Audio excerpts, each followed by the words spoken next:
Halo semuanya, kami dari kelompok sistem integumen akan mempresentasikan video mengenai sistem integumen pada manusia. Lalu, video ini dibuat dengan tujuan memenuhi tugas anatomi fisiologi. Dengan nama kelompok anggota kami yaitu yang pertama ada Naila Alfida Sabrina, yang kedua ada Sali Arkanti, yang ketiga ada Hilwa Syafa, yang keempat ada Natasha Arabila, yang kelima ada Anissa Warden. Selamat menonton. Kali ini saya akan membahas materi yang pertama atau slide yang pertama, yaitu tentang apa itu sistem integumen. Apa sih ya sistem integumen? Yang kita ketahui kan seputar kulit ya. Iya benar, itu kulit. Lebih tepatnya kata ini berasal dari bahasa Latin yaitu integumenum, yang berarti penutup. Jadi integumenum itu penutup. Sistem integumen merupakan barrier atau perlindungan pertama tubuh manusia dari lingkungan luar sehingga tetap menjaga lingkungan internal tubuh dan juga menjaga benda asing agar tidak masuk ke dalam tubuh. Ya, sistem integumen itu fungsinya untuk melindungi organ dalam. Ya, mereka sebagai barrier dari dalam kulit, kayak dia tuh kulit terluar dalam kulit, yaitu integumen. Fungsinya ya melindungi bagian tubuh yang di dalam. Terus integumen juga berfungsi untuk menyimpan lemak kita.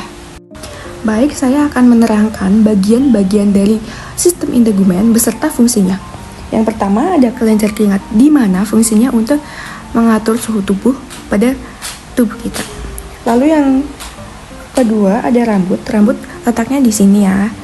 Rambut itu berfungsi sebagai penunjang estetika, yaitu bisa saja untuk mengatur suhu tubuh pada rambut, bisa saja seperti itu. Tapi lain fungsinya untuk penunjang estetika. Lalu yang ketiga ada saraf reseptor. Di sini saraf reseptor fungsinya yaitu untuk saraf reseptor ini fungsinya untuk mengirimkan rangsangan kepada syaraf. Nah, saraf reseptor ini yang berfungsi sebagai kayak kita tuh merespon segala sesuatu, sentuhan atau apapun begitu. Lalu ada kelenjar minyak yang berada di sini, fungsinya yaitu menghasilkan sebum. Nah, seperti ini ya organ pada sistem integumen beserta fungsinya. Apa itu kulit? Kulit adalah jaringan epitel dan mesenkimal kompleks. Kulit merupakan organ terbesar pada tubuh manusia. Kulit tersusun dari berbagai komponen termasuk air, protein, lemak, mineral, dan senyawa kimia lainnya. Apa sih fungsi kulit? Kulit itu yang pertama sebagai pelindung tubuh. Jadi kulit melindungi tubuh bagian dalam kita seperti otot, terus pembuluh darah, saraf, dan sebagainya. Kulit juga berperan sebagai pelindung alami tubuh dari paparan sinar radiasi, paparan bakteri, virus, jamur, ataupun parasit yang menyebabkan infeksi lainnya. Lalu yang kedua, sebagai alat ekskresi. Kulit itu membantu mengeluarkan sisa metabolisme melalui keringat. Yang ketiga, sebagai indera peraba. Kulit terdiri atas saraf sensorik. Nah, saraf ini yang akan menyebabkan kulit kita itu menjadi sensitif terhadap rangsangan luar seperti sentuhan, gesekan, getaran, ataupun suhu dingin, suhu panas. Terus juga bisa merasakan nyeri pada saat kita cedera ataupun terkena infeksi. Nah, yang keempat itu sebagai penjaga suhu tubuh. Nah, ini karena dalam lapisan kedua kulit atau pada lapis bagian dermis itu tuh terdapat kelenjar keringat. Nah, yang berfungsi merespon perubahan suhu tubuh. Jadi pada saat tubuh kita kepanasan, nah kulit itu akan menjaga suhu tubuh dengan mengeluarkan keringat agar suhu tubuh kita tetap normal. Tapi kalau misalnya tubuh kita kedinginan, nanti pembuluh darah yang ada di kulit itu akan menyempit sehingga menahan panas tubuh. Jadi nanti tubuh kita terasa hangat. Selanjutnya yang kelima yaitu membentuk pigmen. Di dalam epidermis terdapat melanosit yang akan menghasilkan melanin. Nah, melanin atau pigmen. Melanin ini itu yang akan memberikan warna pada kulit, mata, rambut, dan dia juga bisa melindungi dari paparan sinar UV. Nah, selanjutnya kita masuk ke materi yaitu bagian-bagian dan fungsi kulit. Nah, teman-teman, kulit ini dibagi menjadi 3. Yang pertama ada epidermis, yaitu bagian dari terluar kulit kita. Jadi kalau kita raba, yang kita sentuh itu adalah epidermis. Nah, epidermis ini fungsinya itu sebagai benteng pertama tubuh terhadap paparan dari lingkungan sekitar. Kayak contohnya debu-debu polusi ataupun bakteri-bakteri yang mungkin akan masuk ke dalam tubuh kita. Jadi epidermis ini akan melindungi tubuh kita di benteng pertama, teman-teman gitu. Kemudian yang kedua itu ada yang namanya dermis. Kalau teman-teman lihat dari gambarnya, dermis ini itu cenderung lebih tebal ya teman-teman bentuknya. Ya, jadi karena dermis ini punya yang namanya kolagen dan juga elastin yang akan memberikan kekuatan, ketahanan dan juga elastisitas pada kulit kita gitu teman-teman. Jadi kenapa kalau misal kulit kita tarik itu akan kembali seperti semula. Jadi karena si epidermis ini punya yang namanya elastin dan kolagen yang bisa bikin kulit kita itu jadi elastis gitu teman-teman. Kemudian yang terakhir itu ada hipodermis. Nah, di hipodermis ini di beberapa sumber itu menyatakan bahwa hipodermis ini merupakan atau sama seperti jaringan seputan gitu teman-teman. Nah, fungsinya ini adalah untuk melindungi organ yang lebih dalam, kemudian melindungi tubuh dari perubahan suhu, contohnya dingin ataupun panas, dan juga sebagai tempat penyimpanan lemak serta cadangan energi. Jadi hipodermis ini itu isinya itu adalah lemak teman-teman. Kalau teman-teman lihat dari gambar yang ada, hipodermis ini warnanya itu kuning ya teman-teman. Nah, itu pertanda bahwa hipodermis ini itu memiliki atau terdiri atas lemak-lemak gitu teman-teman. Nah, sekarang kita bahas lebih mendalam tentang bagian-bagian dari kulit. Yang pertama ada epidermis. Nah, epidermis ini 90%-nya itu merupakan keratinosit. Keratinosit itu merupakan sel yang memproduksi keratin. Nah, keratin ini itu adalah protein yang berbentuk serat yang nantinya akan memberi efek kuat pada kulit kita. Jadi kenapa kulit kita itu punya fungsi sebagai pelindung. Nah, kalau misalnya 90%-nya keratinosit, 10% sisanya itu ada melaninosit, teman-teman. Nah, melaninosit itu merupakan sel-sel yang memberikan melanin atau pigmen pada kulit kita. Jadi, kenapa kulit kita itu punya beda-beda warna gitu setiap orangnya gitu. Karena ada melaninositnya. Kemudian yang kedua itu ada sel Langerhans. Nah, sel Langerhans ini merupakan sel yang berperan dalam respon imun pada tubuh kita. Kemudian yang terakhir ada sel Merkel. Nah, sel Merkel ini berhubungan dengan fungsi sensorik pada tubuh kita. Jadi, kenapa kalau kita pegang sesuatu benda yang panas, kita bisa merasakan karena kita punya sel Merkel, teman-teman. Selain itu, epidermis ini punya 5 susun loh, teman-teman. Jadi, kalau kalian lihat dari gambarnya, itu kan semakin atas kayak semakin kecil gitu ya, teman-teman, selnya.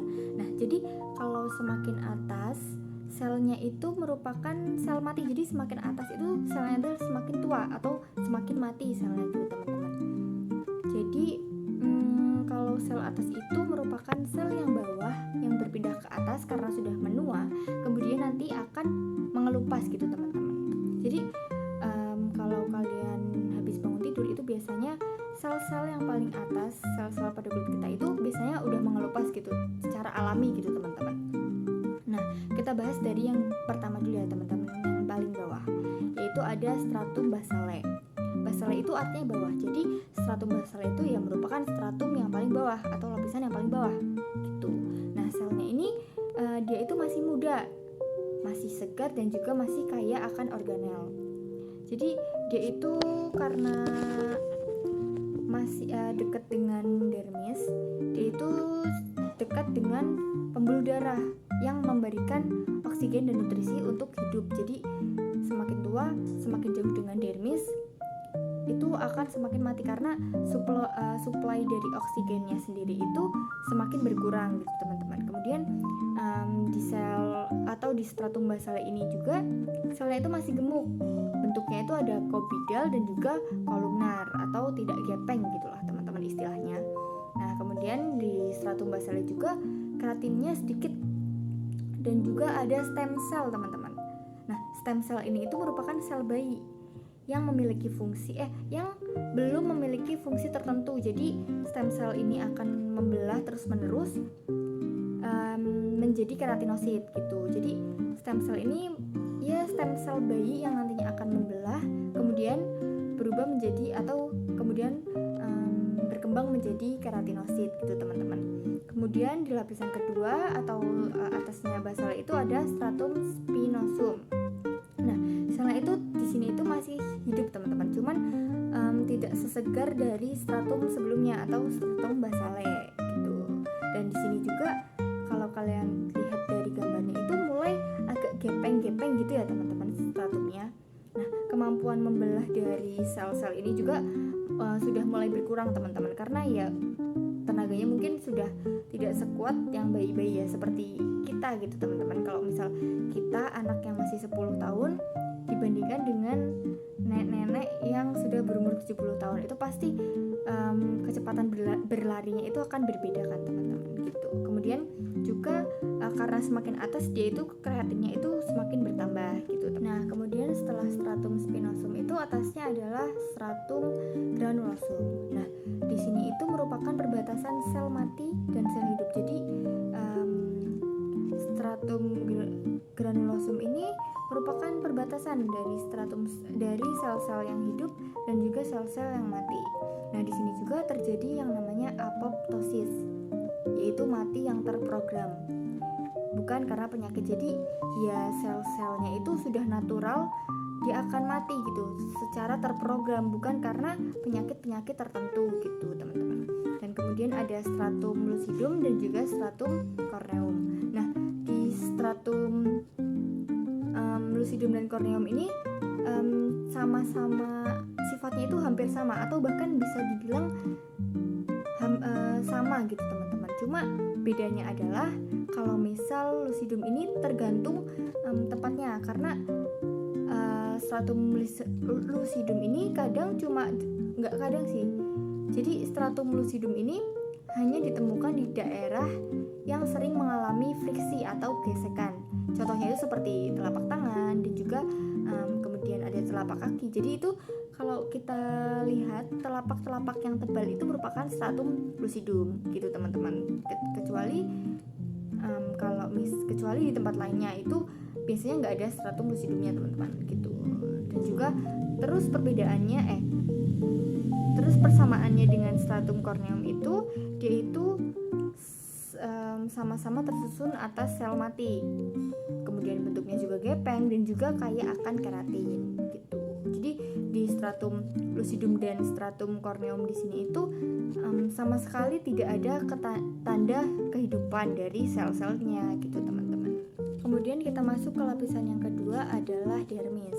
Nah, seperti yang teman-teman lihat, lapisan ini kan dia itu paling tebal, tapi tergantung tempatnya teman-teman. Jadi biasanya itu paling tebal itu ada di tumit dan juga paling tipis ada di mata gitu teman-teman. Nah, di dermis ini kita itu punya dibagi menjadi dua lapisan. Yang pertama lapisan papiler dan juga lapisan retikular. Nah, lapisan papiler ini itu artinya dia itu punya jaringan ikat longgar dan juga banyak protein elastin dan kolagen yang tadi sudah saya sebutkan. Kalau misal protein-protein itu bisa memberikan efek elastisitas pada kulit kita gitu teman-teman. Dan juga ada yang kedua lapisan retikular. Nah, ini ada di lapisan retikular ini itu ada yang pertama jaringan ikat padat. Nah, jaringan ikat padat ini ujungnya adalah saraf yang sangat sensitif. Jadi saraf ini akan merekam sentuhan dan suhu yang kemudian akan mengirimkan kepada otak sebagai sebagai komunikasi gitu, sehingga kita bisa merasakan panas, dingin, sakit dan geli gitu teman-teman. Kemudian di sini juga ada rambut. Nah, rambut ini berdiri pada otot. Jadi ketika kita takut, otot itu akan berkontraksi sehingga bulunya berdiri gitu. Jadi kenapa kalau kita merinding itu bulunya berdiri? Karena bulu-bulu di kulit itu dia itu berdirinya itu ada di otot gitu teman-teman. Kemudian di sini juga ada pembuluh darah dan kelenjar. Kemudian ada fagosit dan juga kolagen. Nah, fagosit ini teman-teman, dia itu merupakan penjaga atau dia itu benteng juga untuk melawan bakteri yang masuk. Jadi ketika ada bakteri masuk dan lolos dari tahap epidermis, kemudian dia masuk ke dermis, kulit kita itu akan menyaringnya lagi. Jadi kulit kita itu akan memastikan bahwa tidak ada itu bakteri yang masuk gitu, teman-teman. Kemudian juga yang terakhir ada hipodermis yang merupakan jaringan subkutan. Nah, hipodermis ini merupakan isinya adalah lemak, yaitu jaringan adiposa itu, teman-teman. Ya, nanti hipodermis akan dibahas oleh rekan saya. Bagian-bagian dan fungsi jaringan subkutan. Yang pertama ada lemak atau adiposa yang merupakan komponen utama dari jaringan subkutan adalah sel-sel lemak yang dikenal sebagai adiposit untuk menyimpan lemak sebagai cadangan energi dan lapisan pelindung bagi organ dan otot. Untuk bagian lemak adiposa, jaringan ini punya peran penting bukan cuma sebagai cadangan energi, tapi juga sebagai bantalan pelindung. Jadi organ-organ dalam tubuh gak mudah cedera karena ada lapisan lemak. Selain itu, lemak juga bantu menjaga suhu tubuh tetap stabil. Selanjutnya ada hormon leptin. Hormon leptin sendiri dihasilkan oleh lemak untuk mengatur rasa kenyang dengan memberi sinyal ke otak. Hormon leptin diproduksi oleh sel lemak. Fungsinya penting karena dia ngasih sinyal ke otak supaya kita tahu kapan harus berhenti makan. Jadi leptin itu punya peran dalam mengontrol berat badan juga. Selanjutnya ada makrofag, sistem pertahanan dari bakteri jika bakteri berhasil lolos dari epidermis dan dermis. Makrofag sendiri adalah bagian dari sistem imun. Kalau ada bakteri yang masuk sampai jaringan subkutan, makrofag akan menyerang dan menghancurkannya. Ini adalah bentuk pertahanan tubuh tingkat lanjut. Selanjutnya yaitu pembuluh darah dan pembuluh limfatik. Pembuluh darah dan pembuluh limfatik sendiri memasok oksigen dan nutrisi ke lapisan kulit di atasnya, serta pembuluh limfatik yang membantu dalam sirkulasi cairan tubuh. Pembuluh darah dan pembuluh limfatik berfungsi buat mendistribusikan oksigen dan nutrisi ke kulit. Pembuluh limfatik juga membantu membuang limbah dan kelebihan cairan, jadi penting banget untuk kesehatan kulit dan proses penyembuhan luka. Penuaan dalam sistem integumen manusia. Penuaan kulit berkaitan dengan faktor intrinsik dan ekstrinsik. Faktor intrinsik ada dua, yaitu genetika dan perubahan hormon. Genetika. Setiap orang punya pola penuaan alami yang ditentukan oleh DNA, termasuk seberapa cepat kulit kehilangan elastisitas dan munculnya kerutan. Yang kedua, ada perubahan hormon.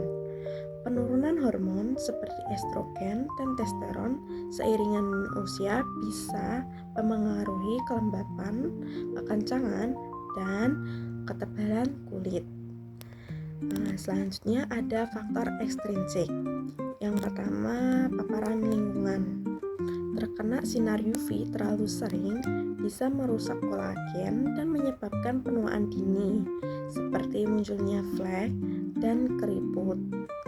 Nah, yang kedua, polutan dan bahan kimia beracun. Zat-zat ini bisa mempercepat kerusakan sel kulit dan memperburuk kondisi kulit. Nah, yang terakhir ada pilihan gaya hidup. Merokok, kurang tidur, stres, dan pola makan yang buruk juga mempercepat penuaan karena mengganggu regenerasi kulit. Selanjutnya ada perubahan.